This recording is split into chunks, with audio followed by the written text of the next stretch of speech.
Hello student, कैसे हैं आप सब लोग? सभी फर्स्ट क्लास। मैं हूं विकास मिश्रा और आप हैं हमारे यूट्यूब चैनल जिसका नाम है केमिस्ट्री इंस्टीट्यूट। ओके, तो चलिए लेक्चर स्टार्ट करते हैं। फॉर्मेशन ऑफ मिसेल्स की बात करें तो बेटा इसको अपने एक एक्टिविटी से समझेंगे जिस वजह से हमको एग्जैक्टली पता चल जाए कि इसका फॉर्मेशन होता कैसे है। क्लियर? तो चलिए स्टार्ट करते हैं। अगर हम एक्टिविटी की बात करें तो बेटा यहाँ पर अपने को देखना है कि अभी अपने ने यहाँ पर ले लिए बेटा 2 टेस्ट ट्यूब, जिसको मैंने डिनोट किया है A और B से। दोनों ही टेस्ट ट्यूब के अंदर हम सेम अमाउंट ऑफ वाटर लेते हैं। ध्यान रखो, मैंने यहाँ पर लिया है 10 ml of water.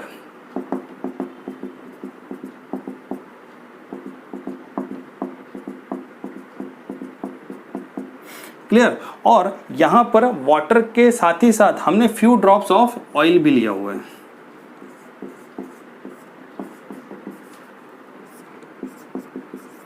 Clear? Water दोनों में 10 ml है।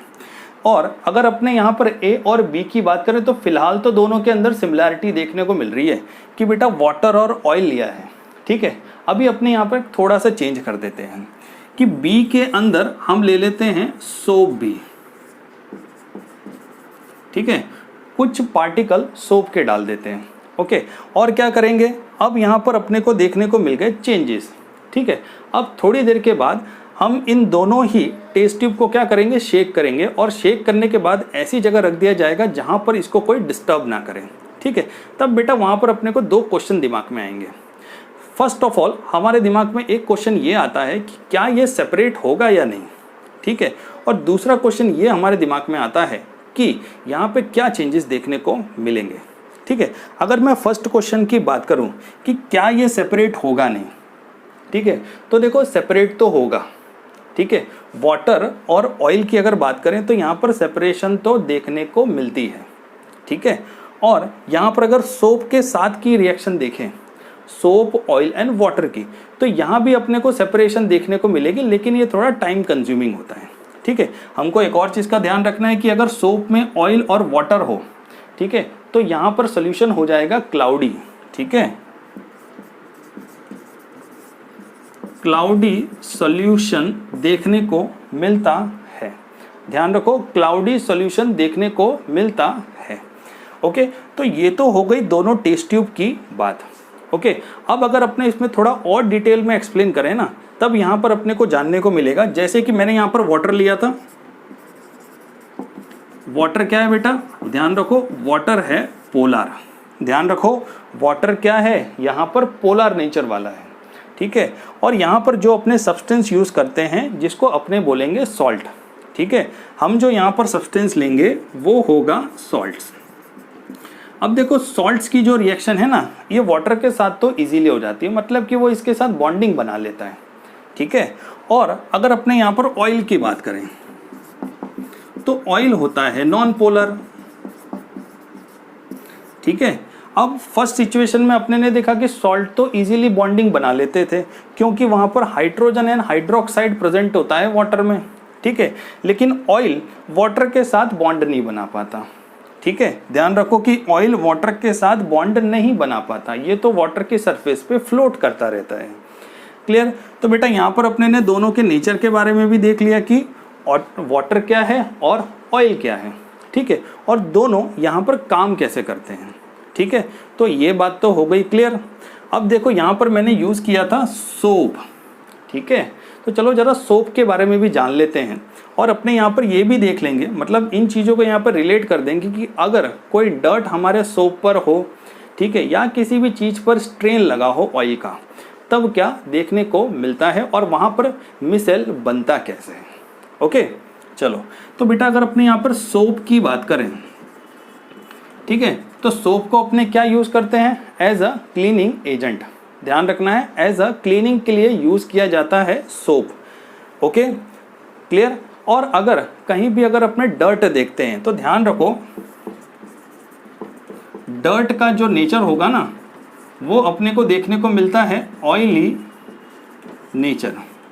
ठीक है, ध्यान रखो, डर्ट का नेचर हमको ऑयली देखने को मिलता है। Okay, clear? ध्यान रखना है कि डर्ट का नेचर बेटा अपने को क्या देखने को मिलता है, ऑयली देखने को मिलता है। ओके, और अगर अपने सोप के अंदर जो सब्सटेंस प्रेजेंट होते हैं अगर उसकी बात करें तो बेटा यहाँ पर अपने पास सब्सटेंस होगा, एक तो होगा सोडियम एंड पोटेशियम। ध्यान रखो, sodium and potassium long chain of carboxylic acid. ध्यान रखो, sodium and potassium long chain of carboxylic acid हमको देखने को मिलता है। क्लियर? सोप की बात हो गई, डर्ट की बात हो गई, बेटा दोनों का नेचर भी हमने यहाँ पर देख लिया। ठीक है, अब इस वजह से यहाँ पर क्या क्रिएट होते हैं, ध्यान रखो, आयनिक एंड। ठीक है, आयनिक एंड्स क्रिएट होते हैं। अब इन आयनिक एंड के बारे में थोड़ा डिस्कस कर लेते हैं। जैसे कि अगर इस डायग्राम से समझें तो बेटा ये है आयनिक एंड्स। ध्यान रखना है कि ये वाला स्ट्रक्चर मिलेगा जिसमें यहाँ पर तो Na प्रेजेंट होगा। ठीक है, और इस तरफ बेटा अपने को क्या देखने को मिलते हैं, ध्यान रखो, हाइड्रोकार्बन्स देखने को मिलेंगे। ठीक है, Na की बात करें तो बेटा ये तो वाटर के साथ कंबाइंड हो जाएगा, मतलब कि वाटर के साथ बॉन्डिंग बना लेगा। लेकिन अगर हाइड्रोकार्बन्स की बात करें तो हाइड्रोकार्बन्स ऑयल के साथ बॉन्ड क्रिएट करता है। ठीक है, हाइड्रोकार्बन किसके साथ, ऑयल के साथ क्रिएट करेगा बॉन्ड, और अगर Na की बात करें तो Na वाटर के साथ बॉन्ड क्रिएट करता है। ठीक है, क्लियर? तो बेटा ये आयनिक एंड भी अपने ने यहाँ पर देख लिया। अब यहाँ पर सोप मॉलिक्यूल का जो स्ट्रक्चर क्रिएट होता है उसी को बोला जाएगा मिसेल्स। ठीक है, ध्यान रखो, डर्ट के चारों तरफ, ध्यान रखो कि डर्ट के चारों तरफ इसी तरह का स्ट्रक्चर क्रिएट होगा जिसको हम बोलते हैं मिसेल। ठीक है, ओके, यहाँ पर अपने ने आयनिक एंड के बारे में देखा और इसकी बॉन्डिंग के बारे में भी समझ लिया। ठीक है, तो इसी वजह से इमल्शन बनता है वाटर के अंदर। ध्यान रखना है कि एक इमल्शन बनता है वाटर के अंदर, जिस वजह से क्लोथ पर का डर्ट जो है ना हम इजीली दूर कर लेते हैं। ठीक है, इसी वजह से क्या क्रिएट होता है, इमल्शन, जिस वजह से डर्ट दूर होता है क्लोथ का। ठीक है, या तो किसी भी तरह के ऑयल स्ट्रेन या तो ऑयल डर्ट को हम दूर कर सकते हैं।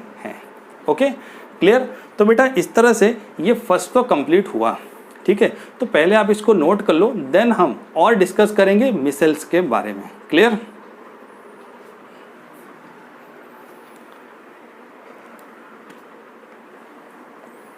ओके, अगर हम बेटा मिसेल्स के बारे में और डीप में डिस्कस करें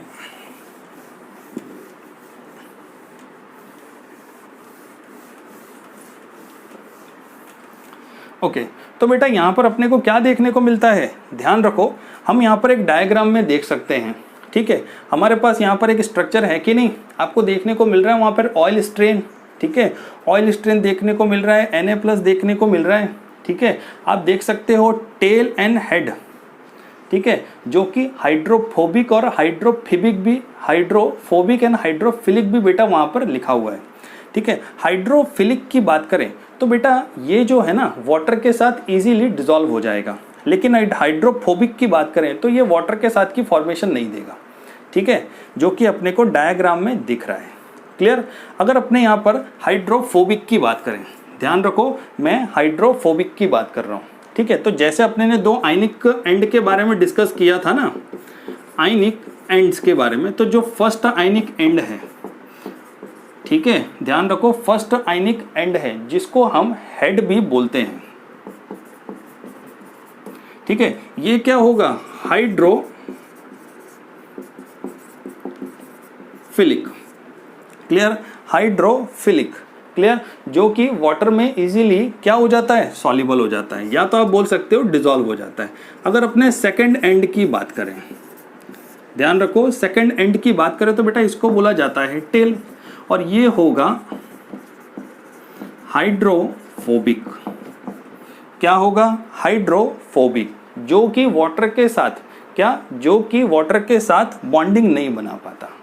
ठीक है, तो बेटा ध्यान रखना है, इस वजह से यहाँ पर क्लस्टर्स क्रिएट होते हैं, और वो क्लस्टर्स होते हैं जैसे कि हमने यहाँ पर डायग्राम में बताया हुआ है। ठीक है, ध्यान रखना है, अंदर की तरफ जो क्रिएट होगा उसको बोलते हैं इंटीरियर क्लस्टर, बाहर की तरफ जो क्रिएट होता है उसको बोलते हैं एक्सटीरियर, या तो आउटसाइड हम बोल सकते हैं। ठीक है, और इसी तरह के क्लस्टर्स क्रिएट होते हैं, और फाइनली जो डर्ट है ना वो धीरे धीरे दूर हो जाता है। Clear clear. तो बेटा अपने ने यहाँ पर क्लस्टर्स देख लिए, कैसे डर्ट दूर होता है, एक वो भी देख लिया। क्लियर। अगर हम यहाँ पर मिसल्स की बात करें तो बेटा मिसल्स क्या है, ये एक तरह का क्या है, कोलॉइड। ये एक तरह के हैं कोलॉइड, ध्यान रखना है। मिसल्स क्या है, ये एक तरह के कोलॉइड्स हैं। ध्यान रखना है कि यहाँ पर प्रेसिपिटेशन नहीं होता,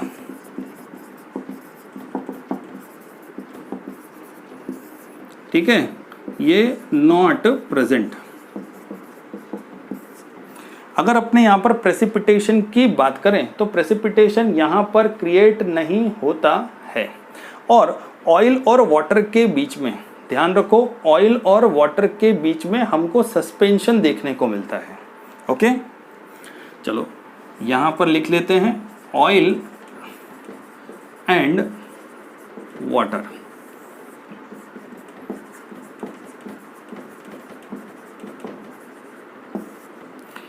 ऑयल एंड वाटर के बीच में हमको सस्पेंशन देखने को मिलता है। क्लियर। तो बेटा ये तो हो गया मिसल की फॉर्मेशन, ठीक है, जिसमें अपने ने देख लिया कि एग्जैक्टली मिसल होता क्या है और उसको बोलेंगे क्या, हाइड्रोफिलिक एंड हाइड्रोफोबिक भी देखने को मिलता है, जिसमें टेल और हेड भी होगा। ठीक है, जिन आयनिक एंड की बात कर रहे थे वो भी हमने यहाँ पर क्लियर कर दिए। Okay clear. तो इस तरह से ये तो हुआ कंप्लीट। ओके, तो फर्स्ट ऑफ ऑल एक काम करो, आप इसको नोट कर लो, ठीक है, देन हम दूसरी एक्टिविटीज और कुछ दूसरी चीजों के बारे में डिस्कस करेंगे। ओके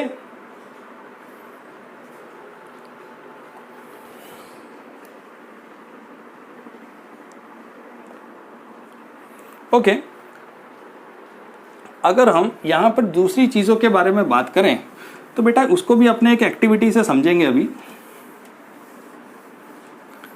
चलो, तो बेटा एक्टिविटी क्या है, यहाँ पर भी बेटा एज सिमिलर अपने को क्या करना है, एक्टिविटी नंबर 2 के अंदर। एक्टिविटी 1 तो मैंने पहले डिस्कस कर लिया था। एक्टिविटी 2 की बात करूं तो बेटा यहाँ पर भी अपने क्या करते हैं, 2 टेस्ट ट्यूब ले लेते हैं। इसको ए कर दो, इसको बी कर दो, ठीक है। फर्स्ट टेस्ट ट्यूब और सेकंड टेस्ट ट्यूब दोनों के अंदर ले लो वाटर। अब वाटर तो बोल दिया, कौन सा वाला वाटर, देखो फर्स्ट वाले की बात करूं ना और सेकंड वाले की बात करूं तो सेकंड वाले के अंदर ले लो हार्ड वाटर, फर्स्ट वाले में हम बोल देते हैं सॉफ्ट वाटर। देखो फर्स्ट वाले में मैंने सॉफ्ट वाटर लिया है, सेकंड वाले में हार्ड वाटर लिया हुआ है। ठीक है, अगर हम हार्ड वाटर की बात करें तो बेटा कैसे तरह का हार्ड वाटर, ठीक है, तो किस तरह का हार्ड वाटर लेंगे बेटा, ध्यान रखो, एक तो है ट्यूब वेल, वहां से ले सकते हो, दूसरा हैंड पंप। क्लियर। तो इस तरह का यहाँ पर वाटर ले लो। क्लियर। और अगर यहाँ पर सॉफ्ट वाटर की बात करें तो बेटा यहाँ पर अपने ले लेते हैं एक तो डिस्टिल्ड वाटर, ठीक है, एक तो अपने ने ले लिया डिस्टिल्ड वाटर, और सेकंड वाटर की बात करें तो बेटा वो हो गया रेन वाटर। ठीक है, तो यहाँ पर बेटा इस 2 तरह के आप वाटर ले सकते हो, और यहाँ पर ट्यूब वेल और हैंड पंप से ले सकते हो। ठीक है, ओके। अब यहाँ पर देखो मैंने सॉफ्ट और हार्ड क्यों लिखा, सॉफ्ट और हार्ड बस एक एग्जाम्पल के तौर पे लिया हुआ है। ठीक है, दोनों ही टेस्ट ट्यूब के अंदर वाटर ले लिया है, और अपने को क्या करना है, ध्यान रखो कि इसके अंदर अपने डाल देते हैं सोप। दोनों ही टेस्ट ट्यूब के अंदर भी अपने को क्या करना है बेटा, सेम अमाउंट में सोप भी डाल देना है। ठीक है, या तो आप बोल सकते हो फ्यू ड्रॉप्स ऑफ सोप। ठीक है, तो ड्यूरिंग द प्रोसेस बेटा अपने को क्या देखने को मिलता है। ठीक है, फर्स्ट क्वेश्चन अगर मैं यहाँ पर बोलूँ तो हमको ये देखना है कि फ्रोथ किस में सबसे ज़्यादा होता है, या तो आप बोल सकते हो कि फोम किस में ज़्यादा क्रिएट होगा। क्लियर। अगर अपने देखो फोम की बात करें तो बेटा यहाँ पर सॉफ्ट वाटर में फोम ज़्यादा क्रिएट हो जाएगा, और वाटर का और सोप का भी वेस्टेज यहाँ पर कम होगा। हार्ड वाटर की बात करें तो बेटा यहाँ पर सोप ज़्यादा यूज़ हो जाएगा, सोप ज़्यादा यूज़ होगा तो वाटर भी यूज़ करना पड़ेगा। क्लियर। और फोम भी यहाँ पर अपने को कम देखने को मिलेगा। ठीक है, तो ये तो हो गई बात क्लियर। ठीक है, अगर हम इसको थोड़ा रीज़न से समझें, ठीक है, कि क्यों ऐसा हो रहा है। क्लियर। तो ध्यान रखो, जैसे कि अगर हार्ड वाटर की बात करें तो इसमें हमको फोम क्यों कम देखने को मिला। ठीक है, अगर अपने यहाँ पर बात करें तो बेटा इसको एक रिएक्शन से समझ लेते हैं। ध्यान रखो कि हार्ड वाटर के अंदर हमको देखने को मिलता है, ध्यान रखो, हार्ड वाटर के अंदर Ca and Mg,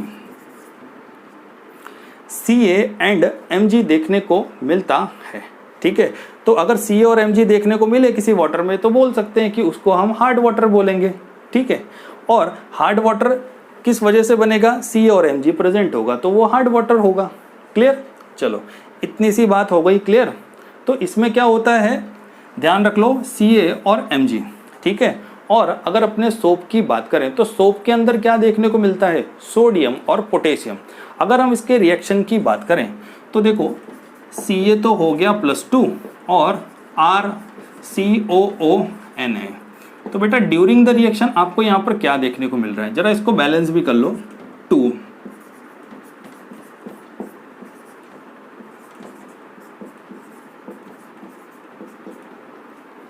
okay, RCOO2 and Ca, clear, and 2Na+। ध्यान रखना इसी को बेटा अपने बोलते हैं स्कम। क्या बोलते हैं इसको, स्कम। Clear, okay. तो ये तो हो गई 2Na+ और यहां पर क्या मिल गया, RCOO2Ca। क्लियर, चलो एक और रिएक्शन देख लेते हैं, Mg+2 एंड RCOONA।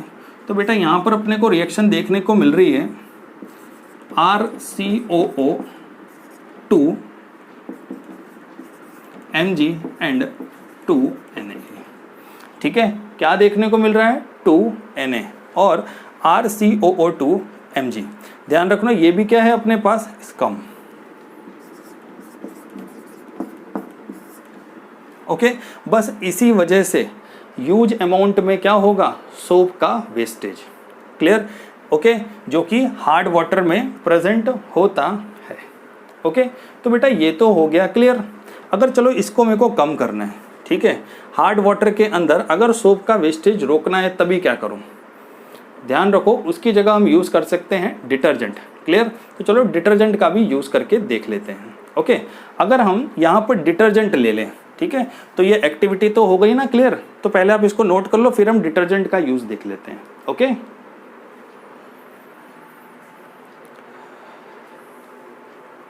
ओके, अगर हम डिटर्जेंट के यूज की बात करें तो जैसे कि हार्ड वाटर के अंदर अगर हम डिटर्जेंट यूज करें, ठीक है, ध्यान रखो अगर मैं हार्ड वाटर की प्लेस पे अगर डिटर्जेंट का यूज करता हूं तो बेटा क्या होता है। अब अगर हमने यहां पर यूज कर लिया डिटर्जेंट, तो बेटा डिटर्जेंट के अंदर प्रेजेंट क्या होता है, अमोनियम एंड सल्फोनेट। ध्यान रखो ammonium and sulphonate long chain of, ध्यान रखो long chain of carboxylic acid. Ammonium and sulphonate long chain of carboxylic acid देखने को मिलता है किसके अंदर, डिटर्जेंट के अंदर हमको देखने को मिलेगा एक तो अमोनियम, फिर आएगा sulphonate, long chain of carboxylic acid. ठीक है, क्लियर। तो ये हो गई डिटर्जेंट की बात। अगर हम इसको किस में यूज करें, वाटर में यूज करें, हार्ड वाटर की अपने बात कर रहे हैं।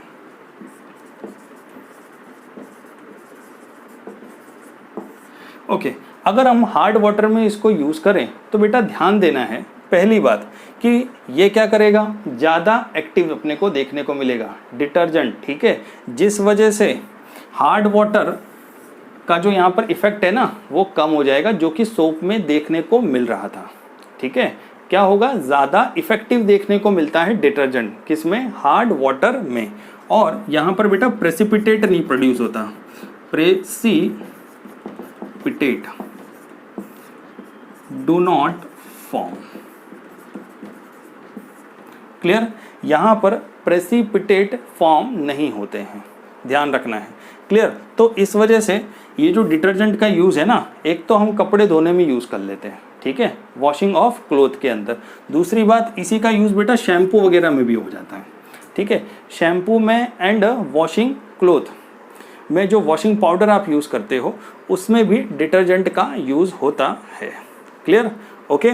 तो बेटा यहाँ पर आइडिया आ गया कि नहीं आ गया कि डिटर्जेंट का यूज़ कैसे हो गया हार्ड वाटर के अंदर। Okay clear. तो बेटा इस तरह से आज का जो अपना टॉपिक था क्या था, मिसेल फॉर्मेशन। ओके तो ये होता है कंप्लीट। क्लियर। ओके तो मिलते हैं नेक्स्ट लेक्चर में।